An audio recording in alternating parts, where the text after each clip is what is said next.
Portfolio Manager at Financially in Sync at Raymond James in Waterloo, Ontario, Canada. Today on the webinar, Where Do We Investors Stand? Is Friday, February the 6th, 2026. Let's get started. We will start off by week here. You can see the US dollar index up at the top of the list here. But again, a reminder, this is short, intermediate, long-term down. So again, we've had a risk-off week because if you look at the bottom panel here, of course, we've got silver, we've got Bitcoin, gold, growth stocks, and lots more. Just a reminder to pause your video player at any time for more detail. Now, I want to show an economic chart here first, a bunch of economic charts. On the left side, we've got the US. In the top, we've got the GDP per capita. That's an uptrend. So again, that's a lot of economic growth happening per person, and that's exactly what an economy wants. On the left side, also in the lower panel, we've got household debt to GDP, and you can see that over the course of the last 20 years, we've got falling household debt to GDP. Now, on the right side, we've got Canada as a contrast.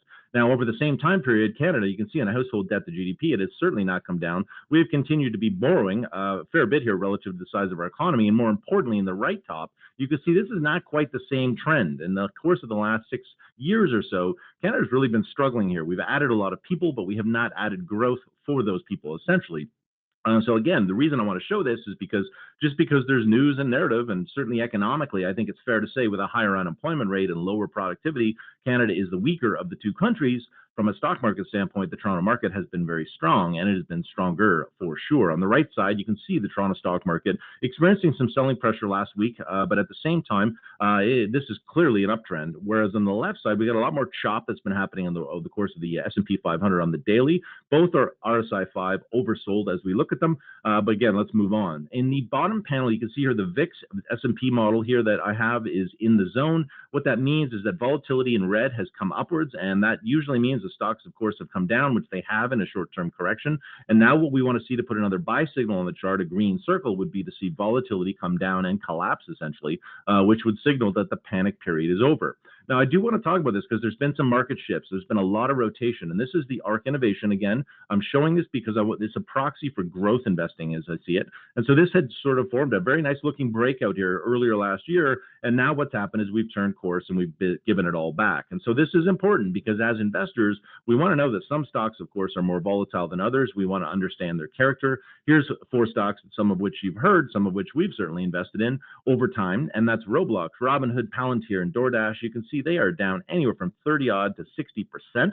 That is often over the course of the last 2-3 months. That's a lot of volatility. So we must know as investors that when the market sells off, what tends to happen is the more higher volatility, the higher growth stuff tends to get hit the worst. Now, last week I showed the gold stocks, and we showed that there was the biggest bar against, and we had sold that biggest bar against, and you can see there was a negative divergence and whatnot. Sure enough, we followed through, and the bottom line is now there's been a lot of selling pressure. I think we want to be very careful. This is stuff that had a huge run, and silver particularly has got some pretty vulnerable looking activity that has taken place. On the next chart, we'll look at that.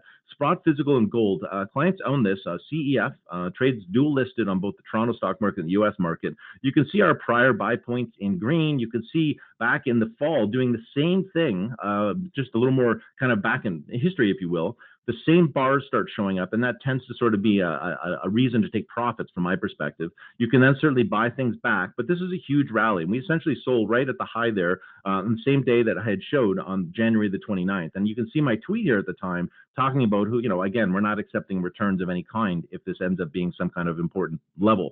So again, what ended up happening is follow through, and that was interesting, and it's more kind of change on the chart, if you will, because on the right side, we got the weekly chart. You can see this is a very big, long, wide bar. What that means is price went very high, price came down a long way, a huge reversal. That's called the bearish engulfing candlestick, and I don't particularly like that. So when we start talking about, is it a pullback against an uptrend, what I don't like is that that's a lot of kind of change of character, if you will. Supply overwhelmed demand, and we want to continue to observe to see how that's going to be digested as time goes on.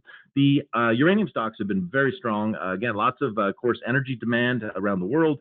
Cameco is the big leader. That's a Canadian company, dual listed on the left side, and then we've got Energy Fuels on the right side. You can see, again, our buy and sell points, buy points marked in green, sell points marked in red. We did sell Cameco, sold out of the position right at the high in the same time. And that's, again, just a kind of an example of how there's an understanding or a market pulse that comes along with following markets. And markets were extended in some of these areas refineries that had run a lot, volatility was starting to increase. And so on the same day that those precious metals and gold stocks were removed from our Allen Sync portfolio, Cameco was also removed, and Energy Fuels had been removed shortly before that.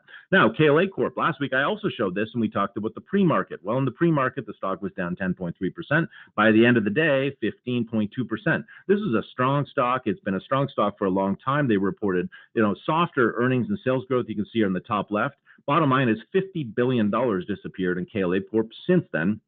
Bottom line is, in that red circle on that exact day, I talked about it in the morning. Well, we ended up selling it on behalf of all clients across the board. And that is, again, an example of impulsive selling pressure where I don't like what I'm seeing, and we're starting to see it in the context of markets.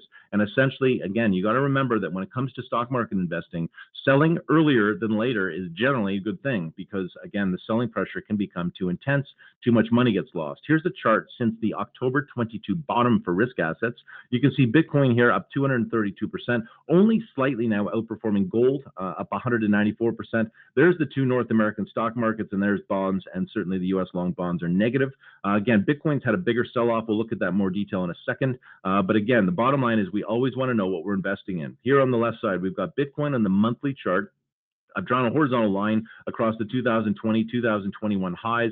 That also represents the area where we broke out recently. And so again, we've just pulled back. In fact, we fell 50% from the highs of about 126. I believe we went to about 162.5 yesterday or so. Bottom line is again, it would like to call this a support level, but again, volatile asset. We want to be very careful. On the right side, we've got the BitQ. We've talked about this many times on this webinar. You can see I've made it a line chart, maybe to see it a little easier, but it's an uptrend. It's got higher highs, higher lows, but it's a lot of volatility. And again, we need to understand volatility in our portfolios. Just a few stocks here that are sitting in the Allen Sync pool. Dollarama, Loblaws, both actually having a pretty good week. As the market comes off, those kinds of stocks tend to do pretty well. And HCA Healthcare, some of you might have heard me talk about that on the Investing with IBD podcast. It's been a pretty strong stock here, and it's actually having a pretty good week here so far up until Thursday. Finish off with Sector Watch here. You can see the consumer staples and the U.S. consumer staples up there at the top of the list. So that's a little bit of risk-off behavior. You can see we've still got mostly green here across the board. Lots of good trends. Gold stocks down on the bottom, but of course that's a pullback against what had been very strong activity. I do want to fill you in on our Allen Sync portfolio. We're finally going to start performing or kind of reporting some performance regardless. Year to date, this is to the end of January. We've actually did very well. Again, partly, of course, that is related to taking those profits that I just showed and actively managing the portfolio. And again, I just want to kind of put that in context. I sit here and discuss and make insights, and I want you to be able to see exactly what goes on here. We are benchmarked 50-50 against the S&P TSX and the S&P 500 in Canadian dollars. Of course, if you have more questions, you can ask. Please follow me on Twitter. I'm at X, I guess, David Cox RJ. Thanks again for your time this week. This has been David Cox, Portfolio Manager at Financially in Sync in Waterloo, Canada.